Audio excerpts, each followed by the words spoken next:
Mahirap ang buhay. Nakakapagod.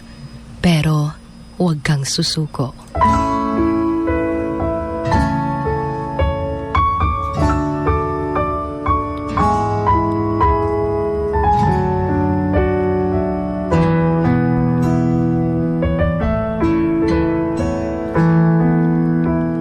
Naranasan mo na ba yung akala mo wala ka ng pag-asa? Yung feeling na pagod ka na.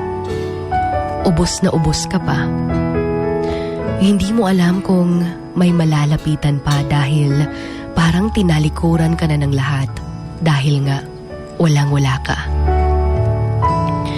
That moment na napapagod ka ng tiisin yung hirap ng buhay dahil tila ba'y wala na talagang pag-asa. Kanabit ang feeling grabe na imong pagpaningkamot pero feel ni mo wala lagi gihapon. You're mentally and physically exhausted. Yung wala kang peace of mind. Yung feeling na araw-araw para kang isinabak sa isang racing competition na dapat ikaw yung mananalo.